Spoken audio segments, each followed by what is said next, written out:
Hello friends, pyramid tutor में आपका स्वागत है। आज का हमारा टॉपिक है स्पीड ऑफ इंटेंसिफाइंग स्क्रीन। हम डार्क रूम के इंटेंसिफाइंग स्क्रीन चैप्टर को हम स्टडी कर रहे हैं।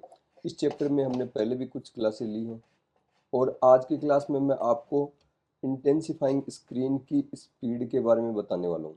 इस चैप्टर के ऑब्जेक्टिव हैं factor affecting speed of intensifying screen. जो इंटेंसिफाइंग स्क्रीन है उसके जो कौन से फैक्टर उसको प्रभावित करते हैं। इसके अलावा इंटेंसिफिकेशन फैक्टर के बेस पर इंटेंसिफाइंग स्क्रीन कितने प्रकार की होती है, ये हम आज की क्लास में स्टडी करने वाले हैं। और कल की क्लास में हमारा जो चैप्टर होगा वो होगा रेयर अर्थ फॉस्फर के बारे में। हम कल की क्लास में स्टडी करेंगे कि रेयर अर्थ फॉस्फर से जो स्क्रीन बनाई जाती है वो स्क्रीन किस तरह की होती है, कौन से फॉस्फर उसमें काम में लिए जाते हैं, इन चीज़ों को हम देखेंगे। तो चलिए चलते हैं हम टॉपिक पर आगे। देखिए, किसी इंटेंसिफाइंग स्क्रीन है, इस इंटेंसिफाइंग स्क्रीन के जो इंटेंसिफाइंग स्क्रीन है उसकी स्पीड को बहुत से फैक्टर प्रभावित करते हैं। जैसे थिकनेस ऑफ फॉस्फर लेयर। जो कोई इंटेंसिफाइंग स्क्रीन है, जैसे मैंने आपको इसके बारे में कुछ बताया भी है कि इंटेंसिफाइंग स्क्रीन है, इसकी स्पीड होती है, इसकी स्पीड इन्वर्सली प्रोपोर्शनल होती है एक्सपोजर के। यानी जितना ज़्यादा एक्सपोजर आप लोगे उतनी कम इसकी स्पीड होगी, और जितना कम एक्सपोजर काम में लोगे उतनी ज़्यादा इसकी स्पीड होगी। और हमने लास्ट क्लास के अंदर जो हमने ये भी देखा था कि इंटेंसिफाइंग जो स्क्रीन है उस स्क्रीन को आप फिल्म जो एक्सरेज को एक तो आप डायरेक्ट फिल्म पर अप्लाई करते हो और एक जो फिल्म स्क्रीन सिस्टम पर अप्लाई करते हो। तो फिल्म स्क्रीन सिस्टम पर कम से कम 34 गुना रेडिएशन कम लगा था। हमने उस एग्जाम में उस क्वेश्चन के अंदर एग्जाम्पल में हमने देखा था कि 34 गुना रेडिएशन कम अप्लाई करना पड़ा था उस कंडीशन के अंदर। तो वहाँ पे उसका इंटेंसिफिकेशन फैक्टर कितना आ रहा था, 34 का इंटेंसिफिकेशन फैक्टर आ रहा था। यानी रेडिएशन को 34 गुना कम कर रही थी वो। तो किसी इंटेंसिफाइंग स्क्रीन की जो स्पीड है, स्पीड को जो प्रभावित करने वाले कुछ कारक होते हैं। तो सबसे पहला कारक है कि फोर्स पर लेयर की थिकनेस। अगर जो फोर्स पर लेयर हमने जो इंटेंसिफाइंग स्क्रीन पर ली है, अगर इसकी थिकनेस को हम बढ़ा देंगे तो क्या होगा, इंटेंसिफिकेशन फैक्टर बढ़ जाएगा उसका। हम जो इसमें क्रिस्टल ले रहे हैं उस क्रिस्टल की साइज को ही बढ़ा दें, क्रिस्टल एक छोटा क्रिस्टल एक बड़ा क्रिस्टल ले, तो बड़े क्रिस्टल की अवस्था के अंदर भी क्या होगा, इंटेंसिफिकेशन फैक्टर बढ़ जाएगा। हम इसके अंदर जो लाइट जो इंटेंसिफाइंग स्क्रीन का जो फॉस्फर लेयर है, इस लेयर के अंदर अगर हम लाइट एब्जॉर्बिंग डाई मिला दें तो उससे भी क्या होगी, इसकी स्पीड कम और ज़्यादा होगी। एक फॉस्फर की जो कन्वर्जन एफिशिएंसी है, फॉस्फर एक्सरेज को कितने लाइट फोटोन के अंदर कन्वर्ट करता है, ये कन्वर्जन एफिशिएंसी है, ये भी क्या करती है, इंटेंसिफिकेशन फैक्टर को प्रभावित करती है। तो हम कैल्शियम टंगस्टेट की अवस्था के अंदर देखें तो देखिए, मैंने आपको बताया था कि किसी इंटेंसिफाइंग जो स्क्रीन है उसकी स्पीड होती है, ये इन्वर्सली प्रोपोर्शनल होती है एक्सपोजर के। इन्वर्सली प्रोपोर्शनल होती है एक्सपोजर की। और एक चीज और देखने में आती है कि जो इस इंटेंसिफाइंग स्क्रीन पर उस होती है, उस पर जो डिटेल रिकॉर्ड होती है वो इन्वर्सली प्रोपोर्शनल होती है इसकी स्पीड की। यानी अगर एबिलिटी टू रिकॉर्ड डिटेल, यानी अगर किसी स्क्रीन की स्पीड ज़्यादा है तो उस पर डिटेल कम रिकॉर्ड होंगी, और किसी इंटेंसिफाइंग स्क्रीन की स्पीड कम है तो उस पर जो डिटेल है वो ज़्यादा उस पर रिकॉर्ड होंगी। तभी हमने स्लो जो स्पीड इंटेंसिफाइंग स्क्रीन है उसको हमने डिटेल जो इंटेंसिफाइंग स्क्रीन नाम भी दिया था हमने। मीडियम वाली को हमने दिया था पार स्पीड दिया था। तो स्लो इंटेंसिफाइंग स्क्रीन को हम डिटेल स्क्रीन इसीलिए कहते हैं क्योंकि उसकी स्पीड कम होने से उस पर जो डिटेल है उसकी रिकॉर्ड होने की एबिलिटी क्या होती है, ज़्यादा हो जाती है। तो हाई स्पीड फिल्म से लेस डिटेल रिकॉर्ड होती है। जो हाई स्पीड जो फिल्म है जो इंटेंसिफाइंग स्क्रीन उस पर डिटेल कम रिकॉर्ड होती है। इंटेंसिफाइंग स्क्रीन को फास्ट, मीडियम और स्लो या डिटेल स्पीड इंटेंसिफाइंग स्क्रीन के रूप में इसको विभाजित किया गया, वर्गीकृत किया गया है। इसको तीन भागों में वर्गीकृत किया गया है। ये इसके इंटेंसिफिकेशन फैक्टर के आधार पर है। देखिए, फास्ट स्क्रीन इंटेंसिफाइंग स्क्रीन है, इसका इंटेंसिफिकेशन फैक्टर क्या होता है, इसका इंटेंसिफिकेशन फैक्टर 100 होता है। यानी 100 गुना कम रेडिएशन की आवश्यकता होगी इससे इमेज फॉर्मेशन में। मीडियम या पार स्पीड जो इंटेंसिफाइंग स्क्रीन है, इसका इंटेंसिफिकेशन फैक्टर 50 होता है। इसका इंटेंसिफिकेशन फैक्टर कितना होता है? 50 होता है। और स्लो या डिटेल स्पीड स्क्रीन है, इसका जो इंटेंसिफिकेशन फैक्टर है वो कम होता है। कितना होता है? उसका 25 इंटेंसिफिकेशन फैक्टर होता है। इसे डिटेल स्पीड भी इसलिए कहते हैं क्योंकि इस पर डिटेल रिकॉर्ड ज़्यादा होती है। स्पीड सबसे कम स्पीड इसकी स्लो सी की होती है। तो फोर्स पर लेयर की थिकनेस बढ़ाने से क्या होता है? उसका इंटेंसिफिकेशन फैक्टर भी चेंज होता है, जिससे उसकी स्पीड बढ़ जाती है। लेकिन फोर्स पर लेयर की थिकनेस बढ़ाने से स्क्रीन तो फास्ट हो जाती है। थिक लेयर क्या करते हैं? देखो होता कैसे है, जैसे मान लो ये एक फोर्स पर लेयर है और ये एक दूसरी फोर्स पर लेयर है।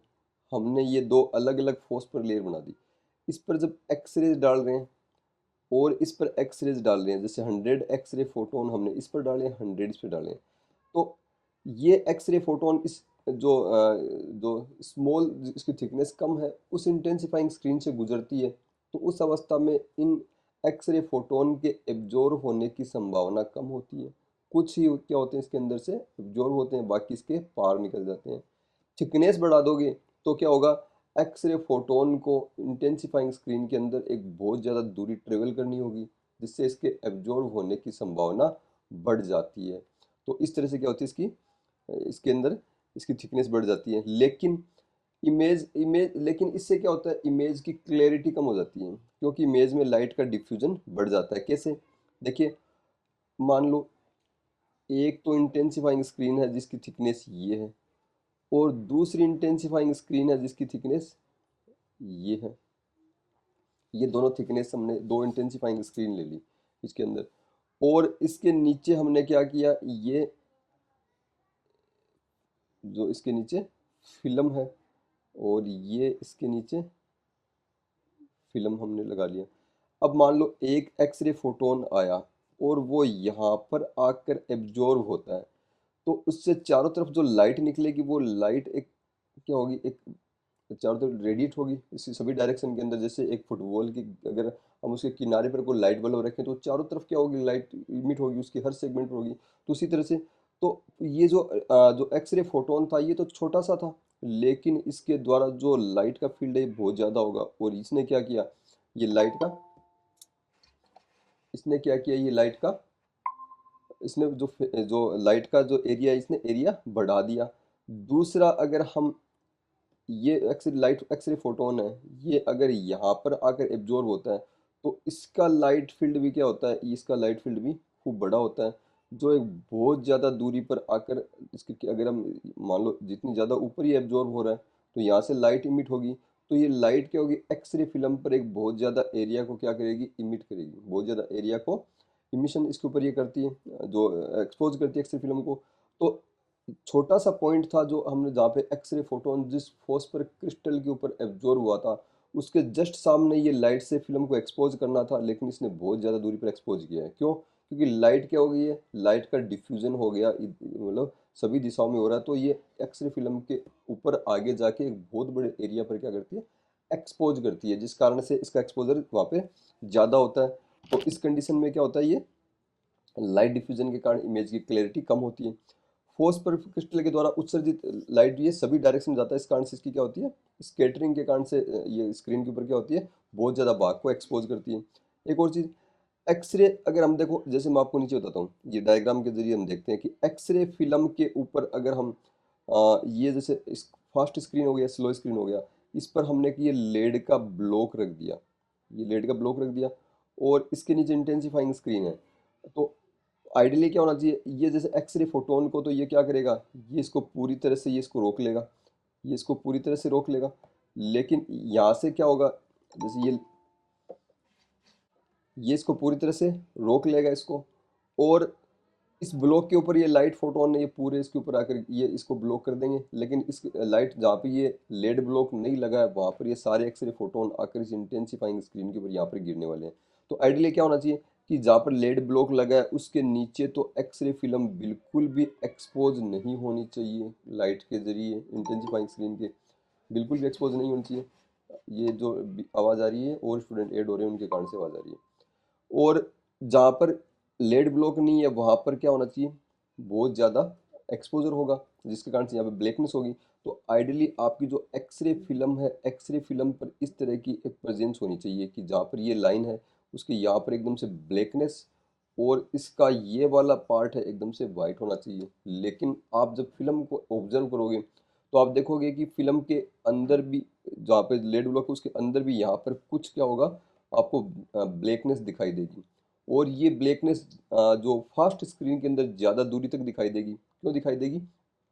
क्योंकि वहाँ पर क्या होता है कि अंदर तक लाइट ज़्यादा दूरी तक डिफ्यूज होती है, और स्लो स्क्रीन के अंदर ये डिफ्यूजन कम दूरी तक होगा, तो यहाँ पे ब्लैकनेस क्या होगी, कम दूरी तक दिखाई देती है। तो ये लाइट डिफ्यूजन को समझने के लिए एक बेस्ट एग्जांपल है। तो फिल्म के पास उत्सर्जित होने लाइट फोटोन जल्दी से कम दूरी तय करके क्या करते हैं, फिल्म को एक्सपोज कर देते हैं। जबकि ज़्यादा दूरी पर जो लाइट फोटोन एक्सपोज होते हैं, जो क्रिस्टल एक्सरे फोटोन को एब्जॉर्व करते हैं, वो क्या करते हैं, वो उसको जो एक्सरे फिल्म के ऊपर एक्सपोजर करते हैं। लाइट एब्जॉर्बिंग डाई अगर हम डाल दें तो ज़्यादा डिस्टेंस से जो लाइट फोटोन आ रहे हैं वो लाइट फोटोन वो फिल्म तक नहीं पहुंचेंगे, जिससे इमेज की क्लैरिटी होगी वो इतनी ज़्यादा डिग्रेड नहीं होगी। अब कुछ एमसीक्यूज है, देखिए, which of the following factor increase the speed of an intensifying screen. जो इंटेंसिफाइंग स्क्रीन की स्पीड को कौन से फैक्टर है वो उसको इंक्रीज करेंगे। तो इंटेंसिफाइंग स्क्रीन की स्पीड को बढ़ाने वाला फैक्टर कौन सा है? तो decrease in phosphor crystal size, phosphor crystal की साइज को डिक्रीज करने से स्पीड डिक्रीज होगी, इंक्रीज नहीं होगी। सेकेंड है use of calcium tungstate instead of rare earth phosphor. देखो, रेयर अर्थ फोस्फर की स्पीड क्या होती है, ज़्यादा होती है, कैल्शियम टंगस्टेड की कम होती है। Increase in phosphor layer thickness, phosphor layer की थिकनेस बढ़ाने से इंटेंसिफाइंग स्क्रीन की जो स्पीड है वो बढ़ जाती है। तो इसका आंसर होगा सी। नेक्स्ट क्वेश्चन है, what effect does using larger phosphor crystals have on intensifying screen performance. अगर आप लार्जर क्रिस्टल लेते हो इंटेंसिफाइंग स्क्रीन पर तो इंटेंसिफाइंग स्क्रीन की परफॉर्मेंस पर क्या फर्क पड़ेगा? Increases resolution and decreases speed. Resolution बढ़ेगी, तो क्रिस्टल साइज अगर ज़्यादा लेते हो तो रिजोल्यूशन उससे कम होती है, और स्पीड डिक्रीज, स्पीड क्या होती है, बढ़ती है, तो ये गलत है। Increases speed but reduce image sharpness. Speed बढ़ती है लेकिन जो क्रिस्टल साइज ज़्यादा लेने से क्या होगी, उसकी जो इमेज शार्पनेस कम होती है। कैसे? देखिए, बड़े क्रिस्टल लोगे तो बड़े बड़े क्रिस्टल ज़्यादा एक्सरे फोटोन को एब्जॉर्व करोगे, ज़्यादा लाइट का इमिशन करेंगे। ये सभी ये ऑल डायरेक्शन के अंदर क्या होगी, ज़्यादा लाइट इमिट होगी। लेकिन लाइट का डिफ्यूजन बढ़ेगा, लाइट का डिफ्यूजन बढ़ेगा, उससे क्या होगा, उससे इमेज का की क्लैरिटी कम होगी। तो सेकंड सेकंड जो इसका ऑप्शन है ये क्या है, ये इसकी इंटेंसिफाइंग स्क्रीन की परफॉर्मेंस को प्रभावित कर रहा है। ये क्या कर रहा है, इंटेंसिफाइंग स्क्रीन की परफॉर्मेंस को प्रभावित कर रहा है, तो इसका आंसर हो जाएगा बी। तो ये आज की क्लास कंप्लीट है। एक नई क्लास के साथ जल्दी मैं आपके सामने उपस्थित होऊंगा, तब तक के लिए धन्यवाद।